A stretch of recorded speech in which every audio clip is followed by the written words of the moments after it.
I'm sure we can all remember when we watched Bleach for the first time when Ulquiorra had casually stated that there are 3 others more powerful than I. We would logically deduce that Espadas 1, 2 and 3 are stronger than Ulquiorra, but unfortunately we couldn't be more wrong. Kubo in some way set up a deliberate trap that fans have fallen into. The Espada ranking system is one of the biggest red herrings within anime and manga. It's a bit of a misdirection which has fooled fans for over a decade, and we've been arguing about which Espada is stronger based on Aizen's rankings, which were never meant to be taken at face value.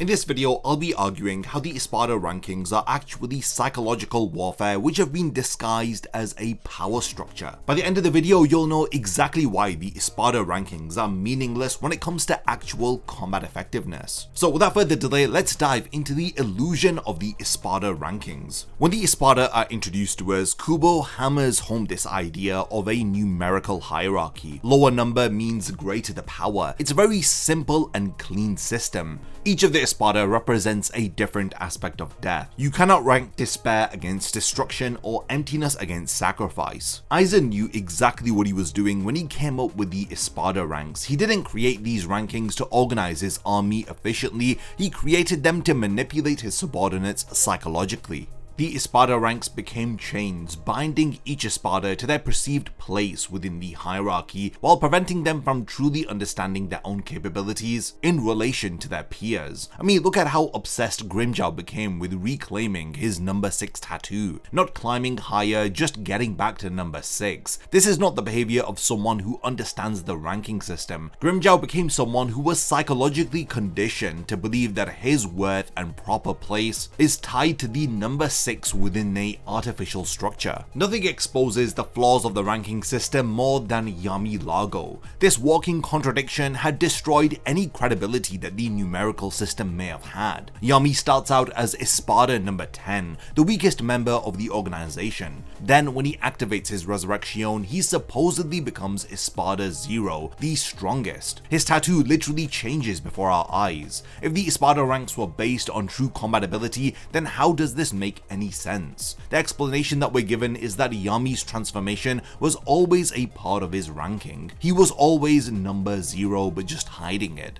But this creates a bit more problems than it solves. If Yammy was truly the strongest Espada, then why was he consistently portrayed as the least effective? He gets schooled by Ichigo, embarrassed by Urahara, and then ultimately defeated off screen by the combo of Byakuya and Kinpachi. And the two captains weren't really taking him seriously as they treated him like a training exercise. And what's funnier is that these very same captains had more of a fight against lower ranking Espada. Byakuya had a genuine battle against Zomari, the 7th Espada, yet we're supposed to believe that Espada 0, the strongest, was less challenging for him. Some fans have theorized that the Espada ranks may have been more closely tied to potential spiritual pressure or some aspect of their hollow nature, but it definitely doesn't do a good job of quantifying who would win in an actual fight. Then we have Ulquiorra's Segunda Etapa, the biggest elephant in the room that completely demolishes any pretense of an actual ranking. Ulquiorra states that Aizen has not seen his second release. Not that Aizen doesn't know about it, but that he's never witnessed it. This means that the ranking system was created without knowledge of what might be the single most powerful transformation among the Espada. If Aizen ranked Ulquiorra as number 4 only based upon his first release, then Segunda Etapa represents a massive power increase. Ulquiorra's true combat ability was never factored into the hierarchy, so he could potentially be stronger than Stark, Baraggan and Haribel combined, and the ranking system would be none the wiser. Here's where things get really interesting. Ulquiorra's number tattoo disappears when he enters Segunda Etapa. He literally removes himself from Aizen's numerical system. So he breaks free from that artificial ranking, which reveals that true power exists outside of Aizen's ranks. The fact that such a game-changing ability was kept secret exposes how little the Espada actually knew about each other's capabilities. How can you have meaningful rankings when these subjects don't even know what they are ranked against? While fans are arguing about these ranks, Aizen clearly didn't give a damn about accurate secret power rankings. He was playing psychological chess, and the Espada were his unwitting victims. Consider Baraggan's placement at number 2. This isn't just about raw power, it's a calculated insult to him. Baraggan was the self-proclaimed king of Hueco Mundo before Aizen had arrived. Placing him at number 2 is Aizen's way of saying, you were never really the king and you never will be under my rule. It's a constant reminder of Baraggan's reduced status. It's designed to keep him angry but subservient to Aizen. Then Stark's position at number 1 serves multiple purposes. It feeds into his loneliness by making him the ultimate hollow who is isolated at the top, but it also creates a target on his back as every other Espada now sees him as the benchmark to surpass.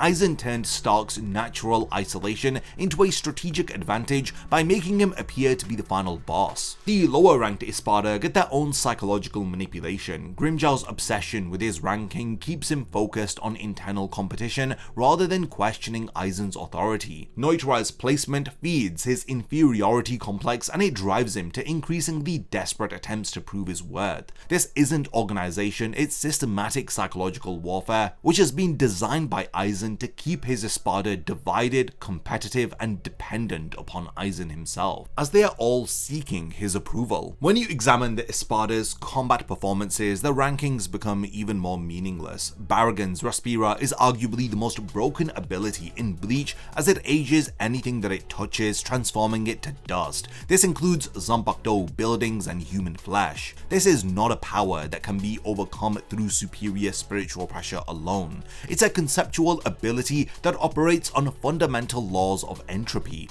yet he's ranked below Stark, whose main ability is shooting lots of Ceros really fast. How do you rank absolute entropy against rapid fire energy blasts? It's simply impossible. These abilities operate on completely different levels, and they serve entirely different combat roles. Haribel's water manipulation and Ulquiorra's precision-based fighting style present similar problems. The ranking system pretends that these incomparable abilities can be reduced to simple numerical hierarchy. Even among the lower ranks, the inconsistencies are glaring. Zomari's Amor might be completely worthless against someone who understands how it works, but it's potentially unstoppable against an unprepared opponent. His ranking doesn't reflect this massive variance in effectiveness based on circumstances, and this may explain why Yhwach didn't give numerical ranks, as each of them have their own shrift abilities which have their own strengths and weaknesses. The Sternritter for the most part are divided into the Schutzstaffel and the ordinary Sternritter. The Schutzstaffel are Yhwach's elite subordinates with the most broken or hacks Quincy abilities, whereas the Sternritter do have some of their own broken abilities like Gremmy's the Visionary, but in general they don't really compare to the Schutzstaffel. And the Schutzstaffel themselves don't have any numerical ranks, as each of them have their own different strengths, which set them apart from each other. When it comes to the Espada, the top ranks are really ambiguous, you can't really put a number on them, but the lower ranks of the Espada, it's easier to put a number on who is stronger and who is weaker. Luffy's brief appointment as the 6th ranking Espada also creates another massive plot hole in the Espada ranks. When Grimmjow was stripped of his rank and had his number burnt off, Luppi immediately took the 6th position. This suggests that either Luppi was already exactly as strong as Grimmjow, which makes no sense given their later confrontation, or the Espada ranks aren't based on strict power progression at all. If the system worked as advertised, removing Grimmjow should have caused everyone below him to move up one rank, with a new 10th ranking Espada being recruited or promoted from the Numeros instead. Luppi slots directly into the 6th position like it was a predetermined place. This implies that Aizen had specific roles in mind for specific numerical positions, and he was filling those roles with whoever was available and approximately suitable. The Espada ranks are more like a corporate structure where you're hired for a specific position regardless of whether if someone else might be more qualified for the role. The final nail in the Espada ranking system's coffin is the reveal that the Espada represent aspects of death rather than pure combat ranks. Each number corresponds to a different way of dying or conceptual relationship with death.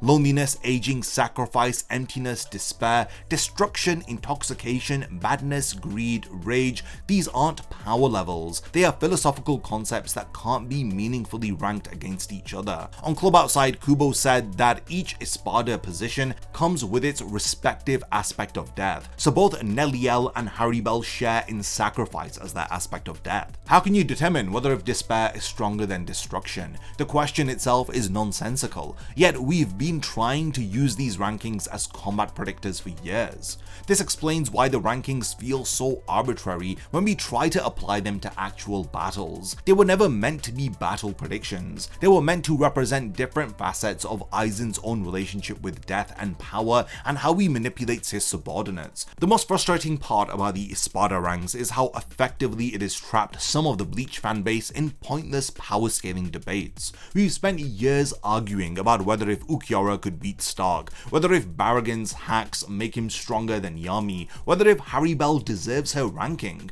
We've created these power scaling systems and tier lists, all based upon numbers that Aizen had concocted just to keep his subordinates under control. Instead of talking about what makes each of the Espada truly unique and compelling, we've reduced them down to their numbers, arguing about who would beat the other. This is exactly what Kubo had intended by creating a ranking system that appears scientific with facts but is actually subjective. In some way, Kubo has forced us to engage with the characters of the Espada on a deeper level. I've said this for a while, but I think that there is a reason why the Espada and the Arrancars are more popular within the fandom in comparison to the Sternritter. We've been talking and discussing the Espada for so many years, and because of the ranking system, it's forced us to really analyze the depths of each of their characters. Because the Sternritter don't really have a similar ranking system, there isn't much controversy or debate to be had. We all know that the 5 Schutzstaffel are stronger than the rest of the Sternritter, and people often treat the Schutzstaffel as strong as each other, with each of them having their own strengths and broken abilities. And I think the same could be said for the top ranking Espada. If we ignore the numbers, then you can see that the top ranks of the Espada are pretty much equal level, aside from Ulquiorra's Segunda Etapa, which does cause a massive contradiction. But if the other Espada were to reveal their own respective second resurrection, which Kubo has said is possible if they train hard enough, then we really could have a bit more of a debate as to where the Espada rank.